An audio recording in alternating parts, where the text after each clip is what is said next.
अस्सलाम वालेकुम, मेरा नाम कुरतुलैन है। मैं क्लिनिकल साइकोलॉजिस्ट हूँ और केयरिंग हाउस इस्लामाबाद में अपनी सर्विसेज सर अंजाम दे रही हूँ। आज की वीडियो पे हम बात करेंगे ओसीडी यानी ऑब्सेसिव कंपल्सिव डिसऑर्डर के बारे में। ओसीडी यानी ऑब्सेसिव कंपल्सिव डिसऑर्डर एक ऐसी जहनी पेचीदगी है जिसमें मरीज को बार बार वहमी ख्यालात आते हैं जिसे ऑब्सेशन कहा जाता है, और उन ख्यालात से छुटकारा हासिल करने के लिए मरीज को बार बार एक मखसूस काम दोहराना पड़ता है जिसे कंपल्शन कहा जाता है। मिसाल के तौर पे एक शख्स जिसको लगता है उसके हाथ साफ नहीं है और वो इस ख्यालात से जान छुड़ाने के लिए बार बार हाथ धोता है। ऑब्सेशन या ख्यालात, बार बार जहन में आने वाले वसवसे या ख्यालात को ऑब्सेशन कहा जाता है।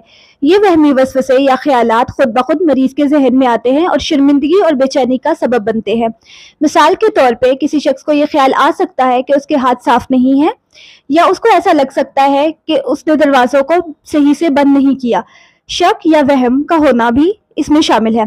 या मरीज को कभी कभी ऐसा भी लग सकता है कि उसने नमाज सही से नहीं पढ़ी। इस तरह के वसवसों को मजहबी वसवसों में शुमार किया जाता है। ओसीडी के मरीज को अक्सर ये बात पता होती है कि ये ख्यालात उनके अपने नहीं हैं, मगर वो इन ख्यालात से छुटकारा हासिल नहीं कर पाते। कंपल्शन या अमल, मरीज बार बार कोई अमल इसलिए नहीं करता क्योंकि वो करना चाहता है, बल्कि ये उसका जहन मजबूर करता है ताकि बेचैनी को कम किया जा सके। ऑब्सेशन के नतीजे में होने वाली हरकत को कंपल्शन कहा जाता है। मिसाल के तौर पे अगर मैं हाथ धो लूंगा तो जरासीम नहीं लगेंगे, या अगर मैं दरवाजे को 5 बार चेक कर लूं तो सब कुछ महफूज रहेगा। कंपल्शन वक्ती हल होता है। कंपल्शन दिमाग को सुकून तो दे देता है वक्ती, मगर ये ओसीडी के साइकिल को मजीद ताकतवर बना देता है। इंसान फिर से वही ख्यालात सोचता है और वही अमल दोहराता है। ओसीडी की अलामात, ओसीडी की अलामात में जहनी, अमली, जिस्मानी और जज्बाती अलामात शामिल हैं। सबसे पहले हम बात करेंगे जहनी अलामात की। जहनी अलामात में घबराहट, बेचैनी, एक ही तरह के ख्यालात में फंसे रहना, एक ही तरह के ख्यालात को बार बार सोचना, जिम्मेदारी से भागना, जादू जैसा सोचना, मसलन अगर ये काम मैं 5 बार करूंगा तो सब ठीक हो जाएगा, शक और जहनी थकावट शामिल है।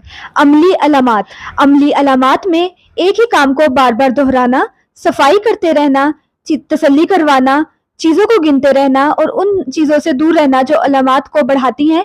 मिसाल के तौर पे किसी मखसूस दरवाजे या किसी मखसूस मकामात से दूर रहना शामिल है।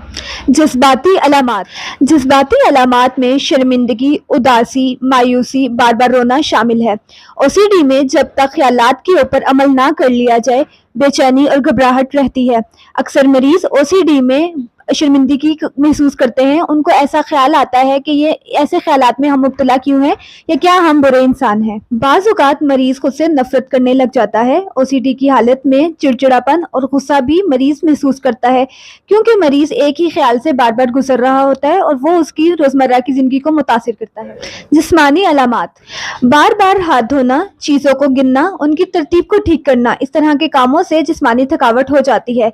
जब मरीज को ऐसे ख्यालात आते हैं तो उसकी धड़कन तेज हो जाती है, जो बेचैनी की कैफियत तारी करती है। बार बार एक ही तरह का ख्यालात आने की वजह से नींद भी मुतासिर होती है। ओसीडी के मरीजों में मोतबार, मैदे के मसाइल, भूख के मसाइल, सरदर्द, मतली, घबराहट, बेचैनी और बदहज़मी के मसाइल देखे जाते हैं। घबराहट और इज़्तिराब की हालत में रहने की वजह से कंधों, कमर और गर्दन में भी दर्द पाया जाता है। जिस्म में हर वक्त बेचैनी रहना, दिमाग का मऊफ हो जाना, भूख या नींद के तरतीब में उतार चढ़ाव भी जिस्मानी अलामात में शामिल है।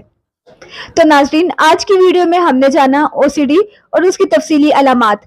मज़ीद बात होगी नेक्स्ट वीडियो में, तब तक अपना ख्याल रखें। अल्लाह हाफिज़।